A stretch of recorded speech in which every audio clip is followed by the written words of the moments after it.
আমার প্রিয় দশম শ্রেণীর ছাত্রছাত্রীরা, তোমাদেরকে আন্তরিক ভালোবাসা ও শুভেচ্ছা জানিয়ে আমি আজকে শুরু করছি। ইতিপূর্বে আমরা চতুর্থ অধ্যায়ে প্রায় সবকটা জিনিসই আলোচনা করেছি, যতগুলো উপ একক ছিল সবগুলোই আলোচনা করেছি। চতুর্থ অধ্যায় অর্থাৎ সংঘবদ্ধতার গোড়ার কথা, এই সংঘবদ্ধতার গোড়ার কথা থেকেই আমরা আজকে যেটা আলোচনা করব সেটা হচ্ছে বহু বিকল্প ভিত্তিক প্রশ্নাবলী। যারা দশম শ্রেণীর ছাত্রছাত্রী তাদের জন্য এটা খুবই গুরুত্বপূর্ণ। এখানে অনেক ছোট ছোট প্রশ্ন আছে, তার থেকে আমরা বেছে বেছে কিছু ছোট প্রশ্ন এবং তার উত্তর এখানে আলোচনা করে দিয়েছি, লিখে দিয়েছি, এবং তার সম্পর্কে আরও অনেকগুলো কথা আমি বলবো এখানে। তাহলে আমরা চলে যাই মূল আমাদের আলোচনায়, যে এই বহু বিকল্প ভিত্তিক প্রশ্নাবলী। প্রথম প্রশ্ন দেখো, ভারতের প্রথম রাজনৈতিক প্রতিষ্ঠান কোনটি? প্রথম প্রশ্ন রয়েছে, উত্তর পাশে লেখা রয়েছে বঙ্গভাষা প্রকাশিকা সভা। ভারতের সভা সমিতির যুগ যখন প্রতিষ্ঠিত হয়েছিল, সেই সভা সমিতির যুগে যে সমস্ত সমিতিগুলো প্রতিষ্ঠিত হয়েছিল ভারতবর্ষের বিভিন্ন অঞ্চলে, তার মধ্যে বঙ্গভাষা প্রকাশিকা সভা ছিল প্রথম সমিতি বা প্রথম সভা, যেটা প্রতিষ্ঠিত হয়েছিল 1836 খ্রিস্টাব্দে। দ্বিতীয় প্রশ্ন রয়েছে, জমিদার সভা কার উদ্যোগে প্রতিষ্ঠিত হয়? উত্তর দেওয়া আছে, জমিদার সভা প্রতিষ্ঠিত হয় দ্বারকানাথ ঠাকুরের উদ্যোগে। তার জমিদার সভা প্রতিষ্ঠিত হয় দ্বারকানাথ ঠাকুরের উদ্যোগে। এর সভাপতি ছিলেন রাধাকান্ত দেব। এটি প্রতিষ্ঠিত হয়েছিল 1838 খ্রিস্টাব্দে। পরের প্রশ্ন রয়েছে 3 নম্বর প্রশ্ন, ভারত মাতা ছবিটির পূর্ব নাম কি ছিল? উত্তর হবে, ভারত মাতা ছবিটির পূর্ব নাম ছিল বঙ্গমাতা। এই ছবিটি অঙ্কন করেছিলেন অবনীন্দ্রনাথ ঠাকুর 1905 খ্রিস্টাব্দে বঙ্গভঙ্গ বিরোধী আন্দোলনের সময়। সেই প্রেক্ষাপটে ছবিটি অঙ্কিত হয়েছিল। পরবর্তীকালে ভারত মাতা ছবিটি যথেষ্ট সুনাম অর্জন করেছে এবং ভারতের জাতীয়তাবাদী ইতিহাসের ক্ষেত্রে এর গুরুত্ব অসাধারণ গুরুত্ব। আচ্ছা, 4 নম্বর প্রশ্ন দেওয়া আছে, মহারানী ভিক্টোরিয়া কবে ভারত সাম্রাজ্ঞী উপাধি পান? তোমরা জানো 1858 খ্রিস্টাব্দে মহাবিদ্রোহের পরে যখন এখান থেকে বা এদেশ থেকে কোম্পানি শাসনের অবসান ঘটে, তখন মহারানী ভিক্টোরিয়া এদেশের শাসনভার গ্রহণ করেন। কিন্তু সেই সময় উনি ভারত সাম্রাজ্ঞী উপাধি পাননি। ভারত সাম্রাজ্ঞী উপাধি পেয়েছিলেন 1877 খ্রিস্টাব্দে। পরের 5 নম্বর প্রশ্ন রয়েছে, রাষ্ট্রগুরু অবলিক দিয়ে লেখা আছে বাংলার মুকুটহীন রাজা কে ছিলেন? রাষ্ট্রগুরু সুরেন্দ্রনাথ বন্দ্যোপাধ্যায়, বাংলার মুকুটহীন রাজা সুরেন্দ্রনাথ বন্দ্যোপাধ্যায়, বা সারেন্ডার নট ব্যানার্জি, ইনিও কিন্তু সুরেন্দ্রনাথ বন্দ্যোপাধ্যায়। রাষ্ট্রগুরু এবং বাংলার মুকুটহীন রাজা, এটি তার উপাধি ছিল সুরেন্দ্রনাথ বন্দ্যোপাধ্যায়। তাহলে এখানে দেখো 5টা প্রশ্ন ছিল, আমরা 5টা প্রশ্ন এবং তার উত্তরগুলো আলোচনা করলাম। এবারে আমরা পরের পেজটায় চলে যাই, দেখি পরের পেজে কি প্রশ্ন আছে। 6 নম্বর প্রশ্ন, the government of India act, এই আইনটি কবে পাস হয়? The government of India act, এই আইনটি পাস হয় 1858 খ্রিস্টাব্দের 2 আগস্ট। এটার আরেকটা নাম আছে act for the better government of India. এই আইন অনুযায়ী ভারতে ব্রিটিশ ইস্ট ইন্ডিয়া কোম্পানির শাসনের অবসান হয় এবং ব্রিটিশ পার্লামেন্টের শাসনের সূচনা ঘটে। তাহলে 6 নম্বর প্রশ্ন হলো, তার উত্তরটা হচ্ছে 1858 খ্রিস্টাব্দের 2 আগস্ট। 7 নম্বর প্রশ্ন রয়েছে, মহারানীর ঘোষণাপত্র অনুযায়ী ভারতের রাজ প্রতিনিধি বা ভাইসরয় হিসাবে কে নিযুক্ত হন? অর্থাৎ মহারানীর ঘোষণাপত্র অনুযায়ী, অর্থাৎ যখন 1858 খ্রিস্টাব্দের 2 আগস্ট উপরের যে আইনটা আছে, দেখো the government of India act, এই আইন অনুযায়ী কোম্পানি শাসনের অবসান ঘটে এবং ব্রিটিশ পার্লামেন্টের শাসন শুরু হয়। তখনই নতুন রাজপদ প্রতিষ্ঠিত হয়, নতুন একটা রাজপদ তৈরি হয়, যেটার নাম হচ্ছে ভাইসরয়। ভাইসরয় কথাটার অর্থ হচ্ছে রাজ প্রতিনিধি, অর্থাৎ ইংল্যান্ডের রাজা বা রানী যারা ভারত শাসন করবেন তাদের প্রতিনিধি হিসাবে একজন ব্যক্তি এখানে থাকবেন, তিনি তার প্রতিনিধি হিসাবে এখানকার শাসন ব্যবস্থা পরিচালনা করবেন। তিনি হচ্ছেন লর্ড ক্যানিং। এই লর্ড ক্যানিং 1857 খ্রিস্টাব্দে আমাদের দেশে যখন মহাবিদ্রোহ হয়, ইনি তখন এখানকার গভর্নর জেনারেল ছিলেন। উনি ছিলেন শেষ গভর্নর জেনারেল এবং প্রথম ভাইসরয়।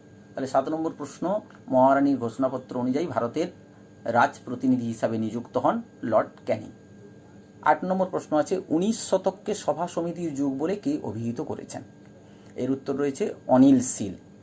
অনিল শীল ছিলেন প্রখ্যাত কেমব্রিজ ঐতিহাসিক। 19 শতকে পাশ্চাত্য শিক্ষা বিস্তারের ফলে আমাদের দেশে যে চেতনার সূচনা হয়েছিল, যে বৌদ্ধিক আন্দোলনের সূচনা হয়েছিল, সেই চেতনার জায়গা থেকে বা বৌদ্ধিক আন্দোলনের জায়গা থেকে রাজনৈতিক অধিকারগুলো আদায় করার জন্য আমাদের দেশে বিভিন্ন প্রতিষ্ঠান গড়ে উঠেছিল, বিভিন্ন সভা সমিতি গড়ে উঠেছিল। এই কারণে এই যুগটাকে সভা সমিতির যুগ বলে অভিহিত করেছেন প্রখ্যাত কেমব্রিজ ঐতিহাসিক অনিল সিল। 9 নম্বর প্রশ্ন, বর্তমান ভারত প্রথম কোন পত্রিকায় প্রকাশিত হয়? বর্তমান ভারতটা আমরা গ্রন্থের আকারে পাই ঠিকই, কিন্তু প্রথমে এটা ধারাবাহিকভাবে প্রকাশিত হয়েছিল উদ্বোধন পত্রিকায়। প্রথম উদ্বোধন, এই উদ্বোধন পত্রিকা হচ্ছে রামকৃষ্ণ মিশন ও মঠের নিজস্ব পত্রিকা। সেই পত্রিকায় স্বামী বিবেকানন্দের বর্তমান ভারত গ্রন্থটি প্রথমে ধারাবাহিকভাবে প্রকাশিত হয়েছিল, পরে এটা গ্রন্থের আকারে প্রকাশিত হয়। তাহলে আমরা 9টা প্রশ্ন আলোচনা করলাম। এবারে পরের প্রশ্নে চলে যাই। 10 নম্বর প্রশ্ন দেখো, 10 নম্বর প্রশ্ন রয়েছে, কাকে ভারতের জাতীয়তাবাদের জনক বলা হয়? এটাও স্বামী বিবেকানন্দ হবে, কারণ স্বামী বিবেকানন্দ ভারতীয় জনগণের মধ্যে জাতীয়তাবাদী চেতনা বিস্তারের ক্ষেত্রে গুরুত্বপূর্ণ ভূমিকা পালন করছেন। তার বর্তমান ভারত ভারতের জাতীয়তাবাদকে জাগরিত করতে একটি গুরুত্বপূর্ণ ভূমিকা পালন করেছিল, সেই কারণে তাকে ভারতের জাতীয়তাবাদের জনক বলে অভিহিত করা হয়। পরের প্রশ্ন, পুনা সার্বজনিক সভা কবে প্রতিষ্ঠিত হয়? পুনা সার্বজনিক সভা প্রতিষ্ঠিত হয় 1867 খ্রিস্টাব্দে। সালটা দেওয়া আছে পাশে, একটি কে প্রতিষ্ঠা করেছিলেন সেটাও নামটা লেখা আছে। দেখো, প্রতিষ্ঠাতা ছিলেন মহাদেব গোবিন্দ রানাডে। অর্থাৎ পুনা সার্বজনিক সভা 1867 খ্রিস্টাব্দে প্রতিষ্ঠিত হয়েছিল এবং এটি প্রতিষ্ঠা করেছিলেন মহাদেব গোবিন্দ রানাডে। পরের প্রশ্ন, 12 নম্বর প্রশ্ন আছে, ভারত সভার প্রথম অধিবেশন কোথায় বসে? ভারত সভা 1876 খ্রিস্টাব্দে প্রতিষ্ঠিত হয়েছিল, তোমরা জানো, এবং এর প্রথম অধিবেশন হয়েছিল কলকাতার অ্যালবার্ট হলে। কলকাতার অ্যালবার্ট হলে মানে যেটা কফি হাউস, সেটারই নাম ছিল অ্যালবার্ট হল। সেখানেই কিন্তু 1876 খ্রিস্টাব্দে 26 জুলাই এটি প্রতিষ্ঠিত হয়েছিল। নেক্সট, আনন্দমঠ কবে প্রকাশিত হয়? আনন্দমঠ প্রকাশিত হয় 1882 খ্রিস্টাব্দে। আনন্দমঠের রচয়িতা ছিলেন বঙ্কিমচন্দ্র চট্টোপাধ্যায়। এই বঙ্কিমচন্দ্র চট্টোপাধ্যায়ের আনন্দমঠ, যা ভারতবর্ষের জাতীয় চেতনা বিস্তারের ক্ষেত্রে একটি অন্যতম উপাদান বা অন্যতম উপন্যাস বলা যেতে পারে। তা আনন্দমঠ থেকে ভারতের জাতীয়তাবাদী চেতনা প্রকাশিত হয়। এখানে সন্তান দল এবং বন্দে মাতরম, এই দুটো উপাদান আনন্দমঠ উপন্যাসের ভারতের জাতীয় চেতনা বিকাশে সাধারণ মানুষকে উদ্দীপিত করেছিল, সাধারণ মানুষকে উৎসাহিত করেছিল। এই আনন্দমঠ প্রথম প্রকাশিত হয় 1882 খ্রিস্টাব্দে। পরের প্রশ্ন হচ্ছে, 1857 খ্রিস্টাব্দের বিদ্রোহকে প্রথম স্বাধীনতার যুদ্ধ বলে কে অভিহিত করেছিলেন? 1857 খ্রিস্টাব্দের বিদ্রোহ সম্পর্কে বিভিন্ন ব্যক্তি বিভিন্ন ধরনের বক্তব্য পেশ করেছেন। এই বিদ্রোহের চরিত্র নিয়ে বিভিন্ন ব্যক্তি আলোচনা করেছেন, তবে একে স্বাধীনতার প্রথম যুদ্ধ বলে অভিহিত করেছেন প্রখ্যাত বিপ্লবী বিনায়ক দামোদর সাভারকর। বিনায়ক দামোদর সাভারকর তিনি প্রখ্যাত বিপ্লবী ছিলেন, তিনি এটাকে প্রথম স্বাধীনতার যুদ্ধ বলে অভিহিত করেছিলেন।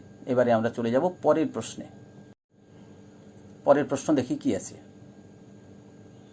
15 নম্বর প্রশ্ন, ভারত সভার প্রথম সভাপতি কে ছিলেন? একটু আগে আমরা বলেছিলাম ভারত সভা 1876 খ্রিস্টাব্দে প্রতিষ্ঠিত হয়েছিল, পুরো উদ্যোগটা ছিল সুরেন্দ্রনাথ বন্দ্যোপাধ্যায়। তো এখানে ভারত সভার প্রথম সভাপতি কে ছিলেন? উত্তর হবে রেভারেন্ড কৃষ্ণমোহন বন্দ্যোপাধ্যায়। এছাড়া বন্ধনীর মধ্যে লেখা আছে সম্পাদক ছিলেন আনন্দমোহন বসু, অর্থাৎ প্রথম সম্পাদক ছিলেন আনন্দমোহন বসু। তাহলে ভারত সভার প্রথম সভাপতি রেভারেন্ড কৃষ্ণমোহন বন্দ্যোপাধ্যায় এবং প্রথম সম্পাদক আনন্দমোহন বসু। 16 নম্বর প্রশ্ন, মহাবিদ্রোহের সময় ভারতের গভর্নর জেনারেল কে ছিলেন? আমি প্রশ্নের উত্তরটা আগেও বলে এসেছিলাম। মহাবিদ্রোহের সময় ভারতের গভর্নর জেনারেল ছিলেন লর্ড ক্যানিং। মহাবিদ্রোহ অর্থাৎ 1857 খ্রিস্টাব্দে যে বিদ্রোহ হয়েছিল সেটা মহাবিদ্রোহ, সে 1857 খ্রিস্টাব্দে, সেই সময় ভারতের গভর্নর জেনারেল ছিলেন লর্ড ক্যানিং। আমরা পরের প্রশ্নে চলে যাব। পরের প্রশ্ন হচ্ছে, কোন ভাইসরয়ের সময় ইলবার্ট বিল আন্দোলন সংগঠিত হয়েছিল? কোন ভাইসরয়ের সময়? উত্তর হচ্ছে লর্ড রিপনের সময়। লর্ড রিপন 1882 খ্রিস্টাব্দে, তখন কিন্তু ইলবার্ট বিল অর্থাৎ লর্ড রিপনের যিনি আইন সচিব ছিলেন মিস্টার ইলবার্ট, সেই মিস্টার ইলবার্টকে দিয়ে এদেশে যে বর্ণ বৈষম্যের অবসান ঘটানোর জন্য বিচার ব্যবস্থায় যে দীর্ঘদিন পর্যন্ত এই দেশে বর্ণ বৈষম্য প্রচলিত ছিল, সেই বর্ণ বৈষম্যের অবসান ঘটানোর জন্য তিনি একটি বিল রচনা করেছিলেন মিস্টার ইলবার্ট, এবং ইলবার্টের নামেই এই বিলটি নামকরণ করা হয়েছিল ইলবার্ট বিল। যে বিল অনুযায়ী বলা হয়েছিল যে এদেশে বিচার ব্যবস্থার ক্ষেত্রে যেমন শ্বেতাঙ্গরা কৃষ্ণাঙ্গদের বিচার করতে পারে, ঠিক তেমনি কৃষ্ণাঙ্গরাও শ্বেতাঙ্গদের বিচার করতে পারবে। অর্থাৎ বিচার ব্যবস্থার ক্ষেত্রে বৈষম্যের অবসান হবে। এই বৈষম্যের অবসান ঘটানোর জন্য লর্ড রিপনের উদ্যোগে ইলবার্ট একটি বিল সংগঠিত করেছিল, যেটা ইলবার্ট বিল নামে পরিচিত। তাহলে প্রশ্নটার উত্তর হচ্ছে লর্ড রিপন। পরবর্তী প্রশ্ন 18 নম্বর, সিপাহী বিদ্রোহের সময় বিদ্রোহীরা কবে দিল্লি দখল করেন হবে এটা। সিপাহী বিদ্রোহের সময় বিদ্রোহীরা কবে দিল্লি দখল করে? উত্তর হবে 1857 খ্রিস্টাব্দের 11 মে। 1857 খ্রিস্টাব্দের 11 মে বিদ্রোহীরা দিল্লি দখল করে। পরের প্রশ্ন আমরা চলে যাব এবারে। পরের প্রশ্ন হচ্ছে নানা সাহেবের প্রকৃত নাম কি ছিল? উত্তর হবে গোবিন্দ ধুন্দু পন্থ। নানা সাহেব তিনিও সিপাহী বিদ্রোহের একজন অন্যতম নেতা ছিলেন। সিপাহী বিদ্রোহে কানপুর থেকে তিনি অংশগ্রহণ করেছিলেন, নেতৃত্ব দিয়েছিলেন। তার নাম গোবিন্দ ধুন্দু পন্থ। তাঁতিয়া তোপির আসল নাম কী ছিল? তাঁতিয়া তোপি দ্বিতীয় বাজিরাওয়ের দত্তক পুত্র। তার ভাতা বন্ধ হয়ে গেছিল বলে তিনি আন্দোলনে অংশগ্রহণ করেছিলেন, সিপাহী বিদ্রোহে নেতৃত্ব দিয়েছিলেন। তার আসল নাম ছিল রামচন্দ্র পাণ্ডুরঙ্গ টোপি। তাঁতিয়া তোপির আসল নাম রামচন্দ্র পাণ্ডুরঙ্গ টোপি। পরবর্তী প্রশ্ন 21 নম্বর প্রশ্ন, ইংল্যান্ডের কোন নেতা সিপাহী বিদ্রোহকে জাতীয় বিদ্রোহ বলে অভিহিত করেছেন? আমরা একটু আগে বলেছিলাম যে সিপাহী বিদ্রোহের প্রকৃতি সম্পর্কে নানান ব্যক্তি নানান ধরনের বক্তব্য পেশ করেছিলেন। তার মধ্যে ইংল্যান্ডের একজন বিখ্যাত নেতা তিনি সিপাহী বিদ্রোহকে বলেছিলেন জাতীয় বিদ্রোহ।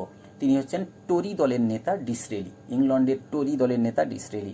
এছাড়া আমাদের প্রখ্যাত ব্যক্তি আরও বহু ব্যক্তি ছিলেন যারা কিন্তু এই বিপ্লবকে বা এই বিদ্রোহকে জাতীয় বিদ্রোহ বলেও অভিহিত করেছিলেন। তো এখানে প্রশ্ন অনুযায়ী ইংল্যান্ডের কোন নেতা বলা হয়েছে, তাই ইংল্যান্ডের টোরি দলের নেতা ডিসরেলি। 22 নম্বর প্রশ্ন আছে ডিসকভারি অফ ইন্ডিয়া একটি গ্রন্থের নাম।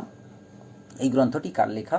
উত্তর তার পাশে দেওয়া আছে। তবে ডিসকভারি অফ ইন্ডিয়া গ্রন্থটির লেখক হলেন জওহরলাল নেহেরু।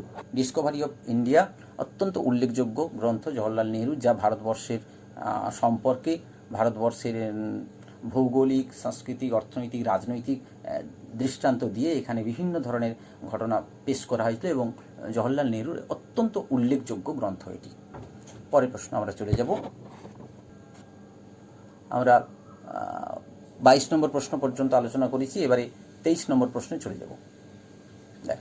23 নম্বর প্রশ্ন হচ্ছে কবে ভারতে ইস্ট ইন্ডিয়া কোম্পানির শাসনের অবসান ঘটে? উত্তর হবে 1858 খ্রিস্টাব্দে। এটাও আমরা আগে বলে এসেছিলাম, ভারতে ইস্ট ইন্ডিয়া কোম্পানির শাসনের অবসান ঘটে 1858 খ্রিস্টাব্দে। 24 নম্বর প্রশ্ন মহারানীর ঘোষণাপত্রকে রাজনৈতিক ধাপ্পা বলে কে অভিহিত করেছেন? এটা খুব সুন্দর প্রশ্ন একটা। ঐতিহাসিক বিপানচন্দ্র মহারানীর ঘোষণাপত্রকে রাজনৈতিক ধাপ্পা বলে অভিহিত করেছেন, কারণ মহারানীর ঘোষণাপত্র যেগুলো ছিল সেগুলো কেবলমাত্র প্রতিশ্রুতি ছিল, সেগুলো বাস্তবে কিন্তু পালন করা হয়নি, তাই এটাকে রাজনৈতিক ধাপ্পা বলা হয় এবং ঐতিহাসিক বিপানচন্দ্র সেটা বলেছেন। পরবর্তী প্রশ্ন নব্যবঙ্গ চিত্রকলার জনক কাকে বলা হয়?